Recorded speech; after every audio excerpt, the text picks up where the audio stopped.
Hey guys, Justin here coming at you from the 2x2 test tent with another unboxing video. This one is from Viparspectra. It is the P1500, the green and black coloration Viparspectras. This is something that I've tested a few in that series before, but I have not tested this specific model. And recently I just set up a deal with Viparspectra that they're going to send me one of their models every month until we run through every model that they have. So if you guys have been waiting for a Viparspectra light to be reviewed, hang out and we will do it. But this is the one we have for today. And of course we have all the meters here. We have the heat meter, the watt meter, we got the meter, the spectrometer and par meter, and then of course we have the four-corner brand new meter setup as well. So we are metered up and ready to go. Let's get the meters here out of the way. We can get down to opening this box. This is from Amazon, Baby Katana. So it is going to be very likely a box in a box for discreet shipping.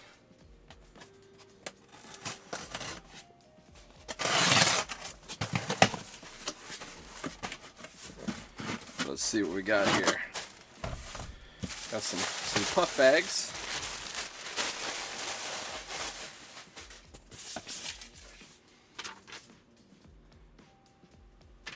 Little mini receipt.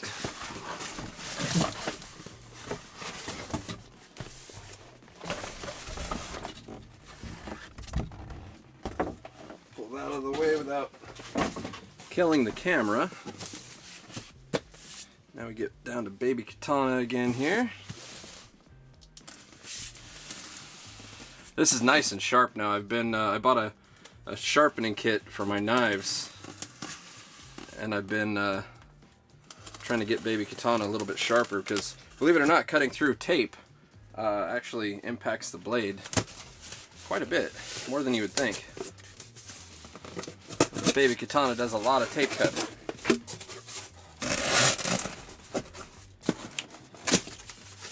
Kind of like Rick and Morty, where they have the butter passing robot. That's what Baby Katana is. So you cut tape. That's what I tell Baby Katana. Oh damn, look at that. Alright, so we got bam right into it. Oh man, that is packaged in there really nice. Super tight. No room to rattle around. And that is a nice looking board. Like, I like this, the P series, I really do. I like the X series, the XS series, a little bit more personally, but they're both awesome. So it's kind of hard to, I don't know. For some people, it's kind of hard to choose one. Myself, I'm preference to Meanwhile Driver Samsung diodes, but here you can get very, very similar output for less money. So, I mean, there's something for everybody here, which is nice. And of course they still have the nice super smooth dimmer knob. I love the dimmer knobs that they put on this. It feels like a high-end stereo system. Super smooth, no clicks, got a lot of weight to it. Doesn't feel like a cheap little plastic dimmer. Really nice. It does have the coating on the diodes to help protect them in case you accidentally spray them with whatever stuff you're spraying on your plants. Hopefully you don't have to spray anything during flower, but you know, shit happens. So we got on the back here, there is no physical dimmer. All you get is the plug on the side there that you got to stick a screwdriver in. I'm not really sure if this driver can go up higher than you're supposed to. I'm not a big fan of this type of dimmer because sometimes you can overdrive the light a little bit, which some people might be a fan of that because you can get a little bit more power out of the light. But just keep in mind, any extra power that you put into it beyond the specs that they tell you is probably going to lower the lifespan on the back end of the boards. So, and the diodes, I should say. So just keep that in mind. It could lower lifespan. Let's see what else is in the package here. Of course, we get rope ratchets. Oh, Metal Gear. Look at that. Metal Gear rope ratchets. Nice. They got a hanging kit. They usually include a pretty nice hanging kit with their setups. And then, of course, we've got the happy, not happy little brochure there. And then a basic, very basic manual. There's some info if you want to scan through that. Warranty is 3 years, and they do cover everything, which is nice.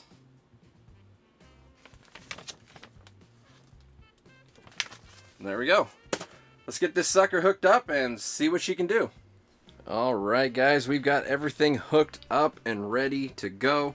Really easy to hook up. They've got the hanging kit here, just hook to each side. Hook it to the rope ratchet. Good to go. Super easy. Take a look at the bottom side of the board here. See what diodes are on it. Mixture of warm white, cool white, and red. And there is infrared right there. And another one right there. And I think that's it. Just two on there. No UV on this board. And yeah, you can see the gap between the driver. And then this board itself, like the design of the P series and the XS series, they both have this kind of thicker heatsink on here, which is really, really nice. And then a lot of metal down the side as well to keep it all together. So it is a very, very solidly built light. Very, very, very solid. I dig it. It's a really good light. So let's get some test results here. You can see the four corners reading right now. The best corner is always this closest corner here, because it's got some really good reflection in here. And then we got the two back corners about equal, and then this corner here, because there's no side reflection, it is a little bit lower. So the corners are just as you see them on the screen, and you can see the wattage that it's taking. This is at the minimum setting here. So let's go ahead and let's see what the middle reading is first off. So let me just move that over to the middle. Looking at 79, so not quite where we want to be. So let's go ahead and move it up. The nice thing about this new setup, I can see it in real time as I'm moving it up. So we can see about where to set things.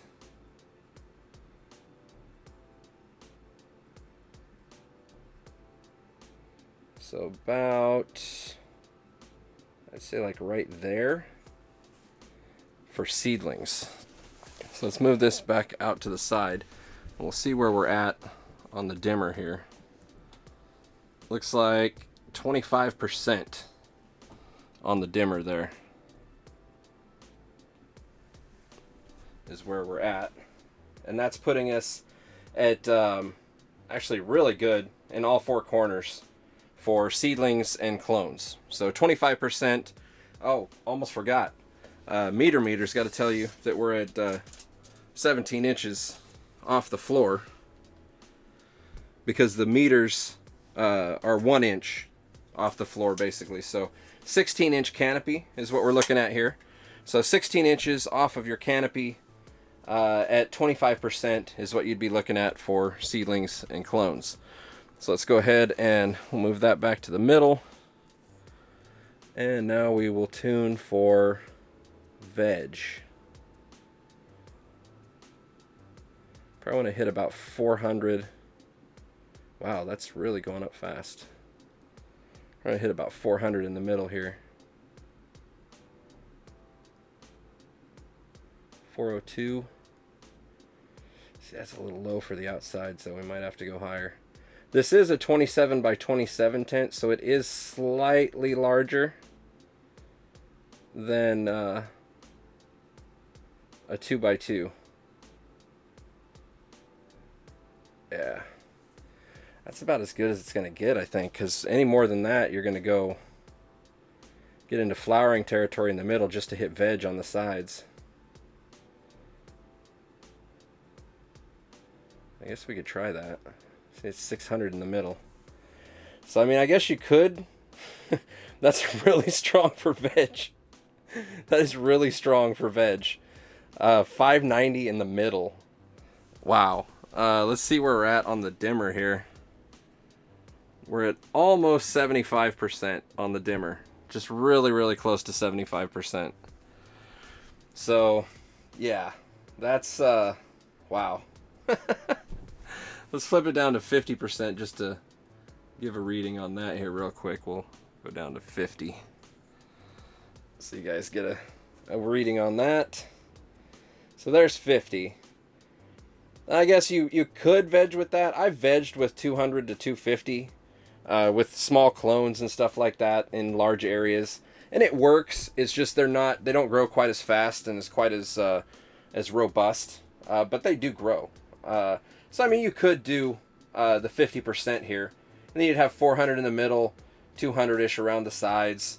But that wouldn't be. I wouldn't think that would be too bad to veg with, honestly. You don't need to overkill on veg. That's one thing you don't need, is to overkill on veg. So yeah, I would go with that. Not too bad.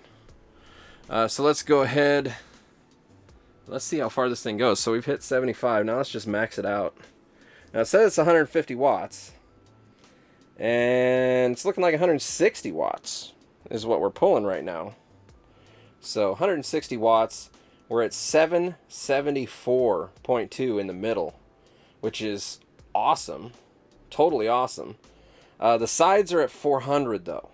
So that's going to be a little bit lacking for flower, I would say, having 400 at the sides there. So, is what it is. You could still do it. Like, I've flowered with 400. I'm sure a lot of you guys out there have flowered with 400 and 500 par. And you do get buds, but you get such just meatier, chunkier buds if you're flowering with 600 plus. 600 to 800 up to 900, even 1,000 if you can handle that. You'll get chunkier nugs. That's just a given. So, I don't know. This is a little bit bigger tent too, so we could move it in a couple of inches at each corner, and that would be more like an actual 2x2. Just a rough estimate for you guys. So there's your rough estimate 2x2. 412, 430 to all the corners, and then there again, like 760, 740, 760, somewhere in there for the middle. So not too bad at all. It's quite a bit of light for the 150 watts there, and it runs fairly cool. I mean, given that it doesn't have a fan, all these fanless units are going to get pretty hot. I think on this one, the driver's probably going to get pretty hot. The unit here, usually on these ones, they don't get too hot because they're, again, I said they have the fins here that really help out to dissipate some of the heat, especially if you have a fan or something doing a little bit of a downdraft on it. That always will help out as well. But yeah, I think that's pretty much it for the par testing. So let's go ahead and grab the spectrometer here, and we'll do a spectral test. There we go. So there's the spectral makeup. See, it's got a little blip for the UV there in the 740 band, and then the 660 blip there, and then you got a bunch of blue from the cool whites. There's the makeup. Now this is measuring 1124 in the middle because this meter's taller. So take those readings with a grain of salt, basically. But yeah, pretty good. I think I'm going to drop it down a little bit here and just see if I can get a little bit better corner readings. I know it's going to get super hot in the middle, but I'm just going to try it. Be right back. Alright, so here we are now back at about 14 inches off the floor, which is going to be a 13-inch canopy. It's definitely hotter in the middle, as you can see. Didn't really help the sides in this big of a tent. 1100 in the middle, that's just killing it. That's just absolutely killing it. But what it didn't help this big of a tent. But if this was an actual 2x2, if we move these in just a little bit to simulate actual 2x2, it would actually be better than that because the walls would be closer too. So just to kind of give an idea, look at that. Look what happens now. A lot better. A lot better. So, I don't know, you could run 12 to 14 inches off the canopy in an actual 2x2, a 24x24. There again, this is 27x27. So it is a little bit large for this light. But it's definitely doable. I think this could do a 2x2 with 150 watts, which is not bad. Not bad at all. So, bitchin'. Let's go ahead and let it warm up, and we'll see what kind of temperature readings we can get, and we'll take it from there and wrap it up. Alright guys, we are back, and we've got it all warmed up and ready to go. Let's bust out the heat meter. Take a look here. Oh boy, that driver, like I said, I was guessing the driver is going to get pretty hot. 141 on the driver, but the board is not bad. Not bad at all. You can definitely see some heat coming off the driver, but overall the board is not it's just not bad. Getting down to 128 on the edges there. And this is a Sosen driver. If any of you were wondering on that, I don't think I covered that earlier. But yeah, driver definitely heats up. Definitely heats up. It doesn't bleed over too much to the board there again because it does have a gap there. So overall, the light is pretty good for a 2x2 space. For this 27x27, it may be a little bit lacking, but I think for a 2x2, it'll work pretty well. For 150 watts, not too bad. It's got a decent driver. The diodes are, I mean, it is what it is. They're just standard kind of no-name diodes. But overall, pretty good light for the money. Hopefully you guys enjoyed the review here, and until next time, happy growing.